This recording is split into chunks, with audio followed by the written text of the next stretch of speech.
interesting names. All this week, Dr. Sarah Jarvis is looking at the more curious complaints you've been big enough to share with us. Tonight's ailment is that most antisocial of afflictions, halitosis, or... bad breath. Dr. Jarvis has met a man whose halitosis made his life hell, and it can't have been much fun for his friends either. Well, hello, ladies and gentlemen. We've got music tonight, we've got dances, and we've got karaoke. One Show viewer Amos Mack runs his own karaoke business, a job that involves lots of getting up close and personal with people. People have to come face to face to talk to me, and I mean, I have to shout in their ear, they have to shout in mine. And that's the trouble, because Amos suffers from chronically bad breath. It's quite a put-off, to be honest. If you're talking to someone close up, especially, you kind of end up... I'd back away a little bit. It can be quite sort of embarrassing, can't it? You know, you sort of have to talk like that. It stinks, sort it out.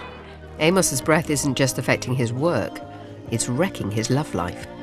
The magic moment when you're dating is getting up close, building up the tension, kissing someone. But that's the moment that I avoid. Really, really wide. OK. You have got a bit of a problem, haven't you? Let's just have a little look at the teeth and the gums. See, there's quite a lot of redness. Do you floss? No, OK. In 90% of cases, halitosis is caused by poor teeth cleaning or gum disease. My diagnosis is that Amos needs a dentist much more than a doctor. People who have the bad breath, it's a very serious, debilitating disease. And in fact, this morning I got a letter from a man who's locked himself away for years, won't come out because he's got bad breath. He says that we're his last hope, and he's literally at the end of his tether. Now, you're using a halimeter. What are you actually measuring? We're measuring the sulphur gases present in Amos's mouth. Bad breath is caused by an excess of bacteria giving off too many gases which smell, odorous gases. The reading's quite bad. Anything over 75 is noticeable. Anything over 150 is a problem socially. But we have had people who are over 2,000, so there's still hope for you yet. So, what do you think of the news, Amos? I prefer high scores in exams, but I don't think this is one where I want a high score.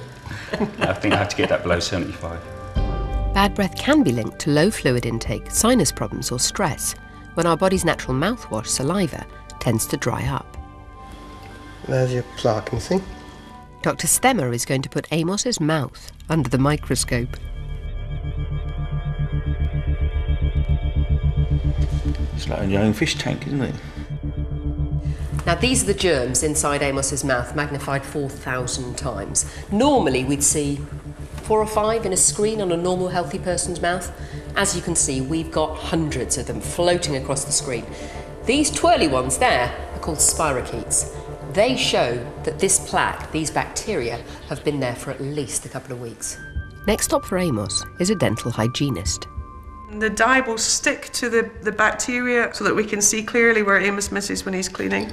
We spend an unbelievable £350 million every year in the UK on dental hygiene products. A cheaper solution might be to learn to clean our teeth properly. We should try and brush twice a day for at least 2 minutes. Statistically, we brush for 45 seconds on average, and we tend to brush the same way as we have done since we were about 6 years old. The real key to brushing well is to using small circular movements. Okay, Amos, so anything that you can see that is pink has been there for between 24 and 48 hours, and anything that is darker, the blue and the purple, has been there for 72 hours plus, and that's the stuff that Dr. Stemmer showed you in the microscope. It's all in the technique. Most of us scrub or sweep when we should stroke. We want you facing down towards the tooth and following along the gum line with it. And then another good thing to do is just very gently sweep away the dead skin cells that go round about, because they harbour bacteria as well.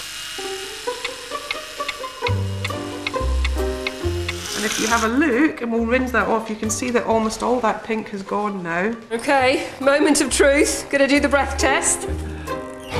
Ah, minty fresh. How does it feel? Feels fantastic. Sarah, All he had to do was brush his teeth properly. It seems a disappointingly simple solution. You're a mean man, Adrian Charles. Well, that's tell me I'm not wrong. true. There's so much more to it than that. The trouble is that we all learn to brush our teeth, and we brush our teeth exactly the way we learnt to. And if you've learnt to brush your teeth the wrong way, then actually you can be missing bits. That's why you need you can get these sort of disclosure tablets from any chemist, exactly as poor Amos had. And I know they do make your teeth look bright blue and pink, but it has to be said. I don't mean to interrupt, but I feel quite offended, but because my name is also Amos. The one man you could find in the country with halitosis is also Amos. Hey, what can I say? feel really comfy now. But, you know, we blend so well. We've even, you see, matching out. In fact, I have to say there's a bit of a theme going on here. Yes. So it's obvious that we were all in tune. So obviously we were going to find someone with your name. And we did the bad breath test earlier. Yeah, we did, yes. And it's a special machine. He looks like he's going to do an internal when he puts those on. It made me quite nervous, First Christine actually. breathed while I looked on worriedly. I'm actually trying to smell my own breath here. And here he finds a little bit of kebab that I had last night. Oh, Test. Adrian. And how did we score? You didn't do too badly at all, actually. Really? Christine was below the level where it is even remotely noticeable. Why, thank you. I brushed about my me? teeth properly. Well, you were slightly noticeable, but not socially noticeable. Oh, well, I'll question that. Slightly bad breath is what she's saying. I'll try and But I mean, rectify in the that. morning time, most people would have a bit of a staleness in their mouth. Why is that? Always. then? It's because your saliva, which kind of acts as a natural mouthwash, if you like, dries up. And that's why it's much, much worse if you've been using alcohol, because that dries everything up. In fact, this poor chap been brushing his teeth, and he'd actually been using an alcohol-containing mouthwash, which makes it worse. OK. Listen, just one more thing. Last night we asked you